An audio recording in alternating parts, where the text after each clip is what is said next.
Hi viewers, welcome to our channel. ప్రస్తుతం మనతో పాటు భరద్వాజ్ గారు సీనియర్ జర్నలిస్ట్ ఉన్నారు. వారితో ఒకసారి మాట్లాడదాం. సార్ నమస్కారం సార్. నమస్తే. సార్, ఫాతిమా సనా షేక్ ఒక బాలీవుడ్ హీరోయిన్, తెలుగులో కూడా ఒక ఫిల్మ్ చేసింది. సో దంగల్‌తో బాగా ఫేమస్ అయింది. ఇప్పుడు ఆమె తెలుగు ప్రొడ్యూసర్స్ పైన చేసిన కామెంట్స్ చాలా వివాదాస్పదంగా మారాయి.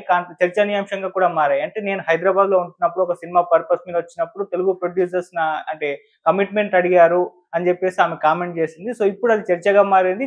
తెలుగు ప్రొడ్యూసర్స్ ఈ విధంగా ఉంటారా అన్నట్టుగా కూడా మాట్లాడుకోవడం చూస్తున్నాం బాలీవుడ్‌లో. సో ఆమె కామెంట్స్‌ని మీరు ఏ విధంగా చూస్తారు సార్? అంటే 2015లో 'నువ్వు నేను ఒకటవుదాం' అని ఒక సినిమాలో ఆవిడ నటించినట్టుగా నమోదైంది తప్ప, హ్మ్.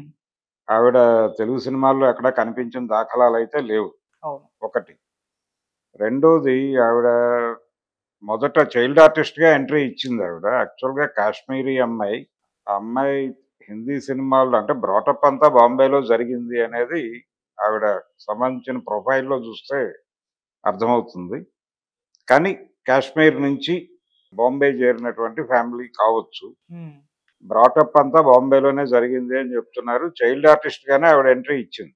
ఓకే. పైగా ఆవిడ చైల్డ్ ఆర్టిస్ట్‌గా చేసింది ఓ సౌత్ ఇండియన్ సినిమాలోనే. సౌత్ ఇండియా నుంచి అక్కడికి రీమేక్ అయినటువంటి సినిమా. కమల్ హాసన్ 'చాచీ' అనే ఓ సినిమా చేశాడు. ఇక్కడ హ్మ్. 'సత్యభామ' అనే పేరుతో వచ్చిన సినిమా. ఓకే. ఆ సినిమాలో ఆవిడ చైల్డ్ ఆర్టిస్ట్‌గా కనిపించింది అనేది ఒకటి. అక్కడి నుంచి ఆవిడ చైల్డ్ ఆర్టిస్ట్‌గా 2, 3 సినిమాల్లో చేసింది. హ్మ్. ఆ తర్వాత 'దంగల్‌తో' కొంచెం పాపులారిటీ వచ్చింది. 'అమీర్ ఖాన్' సినిమా. 'అమీర్ ఖాన్‌తో' ఒక ఎఫ్ఐఆర్ ఉందని కూడా ఓ ప్రచారం జరిగింది అవును. ఆ సమయంలోనే. తర్వాత ఈ 'థగ్స్ ఆఫ్ ఇండియా' ఒకటి, హిందుస్థాన్. హ్మ్. 'హిందుస్థాన్' ఒకటి, అది అందులో యాక్ట్ చేసింది ఆవిడ. అవును. అది కూడా ఆవిడకి పెద్దగా కలిసొచ్చినట్టుగా మనకెక్కడా సమాచారాలు లేవు. హ్మ్. ఆవిడ రకరకాల ప్రయత్నాలు చేస్తోంది. అంటే సినిమాల్లో మాత్రమే కాదు, వెబ్ సీరీస్‌ల్లో కూడా ఆవిడ యాక్ట్ చేస్తున్నారు. ఇందులో భాగంగా ఆవిడ రెగ్యులర్‌గా దీనిలో అయితే ఉన్నారు. ప్రొఫెషన్‌లో ఉన్నారు. నటిగా హ్మ్. కొనసాగుతోంది ఆవిడ. అయితే చెప్పుకోదగ్గ పాత్రలు, చెప్పుకోదగ్గ సక్సెస్‌లు లేకపోయి ఉండొచ్చు కానీ, నటిగా ఆవిడ కొనసాగుతున్నారు. ఆవిడ తెలుసు ప్రపంచానికి. అయితే ఉన్నట్టుండి ఆవిడ సౌత్ ఇండియన్ డైరెక్టర్ల మీద పర్టిక్యులర్‌గా టాలీవుడ్ టాలీవుడ్ దర్శకుల మీద ఒక దాడి చేసింది. హ్మ్. ఆ దాడిలో ఆవిడ ఒక ఇంటర్వ్యూలో మాట్లాడుతూ ఈ వ్యాఖ్యానాలు చేశారు. ఆ వ్యాఖ్యానం ఏంటంటే, నేను హైదరాబాద్ బేస్‌గా ఒక సినిమా చేస్తుండగా టాలీవుడ్ నుంచి కొంతమంది డైరెక్టర్లు అప్రోచ్ అవ్వటం జరిగింది. ఆ అప్రోచ్ అయిన సందర్భంగా వాళ్ళు కమిట్మెంట్ అడిగారు అనేది ఆవిడ ప్రధానంగా ప్రకటించారు. హ్మ్. ఈ కమిట్మెంట్ అనే మాటకి ఒరిజినల్ తెలుగు అర్థం ఏంటంటే నిబద్ధత అని. ఓకే. దీన్ని ఇంకొక సెన్స్‌లో వాడేస్తున్నారు. ఇది ఒక ఇబ్బందికరమైనటువంటి పరిస్థితి అయితే, భాషాపరమైన ఇబ్బంది అయితే, ఈ కమిట్మెంట్ అడిగారు అనేది మనం చాలా కాలంగా చూస్తున్నాం. మీ టూ అనేటువంటి ఒక ఉద్యమం కొంచెం తెలుగు సినిమా ఇండస్ట్రీని కూడా తాకి ఇబ్బంది పెట్టినటువంటి ఒక సందర్భం చూసాం మనం. హ్మ్. కానీ ఇలాంటి ఎలిగేషన్స్ పెట్టినప్పుడు, ఈ ఎలిగేషన్స్‌కి సంబంధించినటువంటి ప్రాథమికమైనటువంటి సమాచారం ముందుగా ఎందుకు ఇవ్వలేదు అనే ప్రశ్న రైజ్ అవుతుంది. మీరు ఆ రోజునే దర్శకుల సంఘానికో, లేకపోతే మూవీ ఆర్టిస్ట్ అసోసియేషన్‌కో ఒక మాట చెప్పుండాలి గదా! మీరు ఆ రోజున ఎప్పుడూ మాట్లాడలేదు. ఇంతకాలం మాట్లాడలేదు. పైగా ఆవిడ ప్రెజెన్స్ ఎప్పుడుందిక్కడ? దాదాపు 9 సంవత్సరాల క్రితం. హ్మ్. 9 కాదు, ఇంకా ఎక్కువే అయ్యుండొచ్చు. 10 ఏళ్ళు అనుకుందాం. ఈ 10 ఏళ్ల క్రితం జరిగిన ఇన్సిడెంట్ గురించి ఇప్పుడు మీరెందుకు ప్రపంచానికి తెలియజేసే ప్రయత్నం చేస్తున్నారు? ఈ లోపులో మీరు దీనికి సంబంధించి ఎవరికైనా చెప్పారా? సమాచారం ఇచ్చారా? ఎక్కడైనా కంప్లెయింట్ లాంచ్ చేశారా? మీరు పోరాటం కూడా చేయాలి కదా! కంప్లెయింట్ ఎవరో అడిగారు నన్ను అంటే, ఎవరు అడిగారో క్లారిటీ ఉండాలి కదా! లేకుండా మీరు ప్రముఖంగా ప్రస్తావించారు. సౌత్ ఇండియన్ పర్టిక్యులర్‌గా టాలీవుడ్ ఆఫర్‌లు రావాలంటే అంత ఈజీ కాదు అని మీరు మాట్లాడేసినప్పుడు, హ్మ్. అంటే ఒక విమర్శ చేయాలి అనుకున్నప్పుడు, ఆ విమర్శకి ప్రాతిపదిక ఏంటనేది కూడా ఎస్టాబ్లిష్ చేయాలి కదా! ఎవరా డైరెక్టరు? ఏమా కథ అనేది మీరు చెప్పాలి ప్రపంచానికి. చెప్పకుండా అవును. మీరు వేగ్‌గా ఒక రాయి విసిరేస్తే ఎలాగా? ఆల్రెడీ ఒక గొడవ జరుగుతోంది. గొడవేంటంటే, ఇక్కడ ఒక అసిస్టెంట్ కొరియోగ్రాఫర్‌కి ఒక వివాదం నడుస్తోందిప్పుడు. హ్మ్. ఆ నడుస్తున్న సందర్భంగా చాలామంది ఆ లేడీ కొరియోగ్రాఫర్ మీద విమర్శలు చేస్తున్నారు. వాంటెడ్గా ఒక ఒక లక్ష్యంతో అతన్ని టార్గెట్ చేస్తోంది ఆవిడ అనే దానికి సంబంధించి ఒక ఆడియో కూడా బయటకు వచ్చి అతన్ని నేను ఈజీగా ఎలిమినేట్ చేయగలను ఇండస్ట్రీ నుంచి అన్న టోన్లో ఆవిడ మాట్లాడిన ఒక మాట. అది ఆవిడ మాట్లాడారు ఎవరు మాట్లాడారు కానీ టోటల్గా ఒక ఆడియో అయితే బయట సర్క్యులేట్ అవుతున్న సందర్భం. రెండోది కమిటీ ఒకటి ఉంది అక్కడ.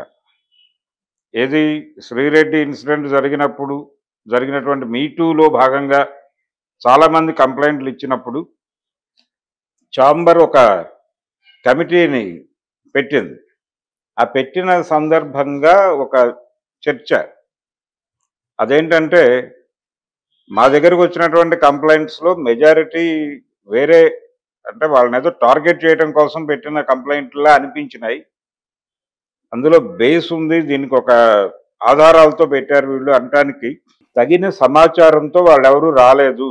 అంటే విశ్వసనీయత అనే విషయంలో కొంత లోపాలు ఉన్నాయి వాళ్ళు పెట్టినటువంటి కంప్లైంట్స్లో. అందుకని మేము వాటన్నింటినీ పక్కకి దోస్తాం అంతే తప్ప అది కోర్టుకు కూడా వెళ్ళింది. కోర్టు ఈ రిపోర్ట్ అడిగింది. రిపోర్ట్ ఇవ్వడంలో ఎందుకు డిలే అయ్యింది అని ఒక ప్రశ్న నడిచింది. ఈ వివాదాలన్నీ నడుస్తున్నాయి ఇక్కడ. నడుస్తుండగా ఆల్రెడీ ప్రధానమైనటువంటి ఇదేంటంటే ఈ ఎలిగేషన్స్ పెడుతున్నటువంటి ఆడపిల్లలు వాళ్ళు ఏదో లక్ష్యంతో పెడుతున్నారు కాబట్టి ఇలాంటివి ఉండాల్సిన అవసరం లేదు అనే దిశగా దీన్ని డ్రైవ్ చేసుకుంటూ వెళ్ళిపోతున్నారు. ఇలాంటివి లేవా అంటే ఉన్నాయి, ఇలా అడిగేవాళ్ళు ఉన్నారు, లేరని ఎవరు అంటలేదు. కానీ కరెక్ట్ ఆధారాలతో ఇద్దరు ముగ్గురిని గనక కార్నర్ చేయగలిగితే, పట్టుకుని ప్రపంచం ముందు నుంచోబెట్టగలిగితే దానివల్ల ప్రయోజనం ఉంటుంది. అవకాశం ఉన్నప్పుడు వినియోగించుకోవడానికి ఎందుకు? ఇలాగే ఎస్సీ ఎస్టీ అట్రాసిటీస్ యాక్ట్కి సంబంధించి కూడా అది మిస్యూజ్ అవుతోంది. వాంటెడ్గా కొంతమంది అగ్రకులాల వాళ్ళని వేధించడం కోసం కొంతమంది దళితులు వాంటెడ్గా ఈ కేసులు పెడుతున్నారు అని చాలామంది మాట్లాడుతున్నారు. అది మిస్యూజ్ అవుతోందని.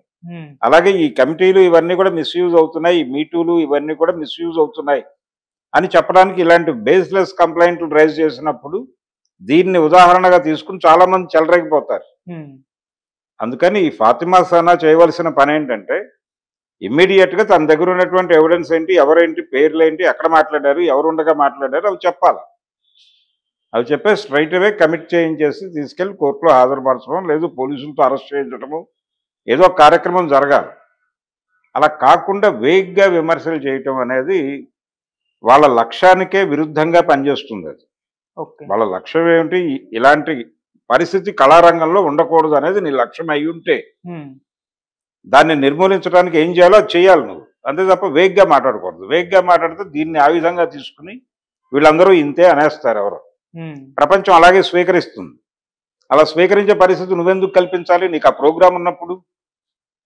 అందుకని ఇలాంటి విమర్శలు చేసేవాళ్ళు ప్రాపర్గా వ్యవహరించాల్సిన అవసరం ఖచ్చితంగా ఉంది అని మరొకసారి ప్రపంచానికి తెలియజేసింది ఈవిడ.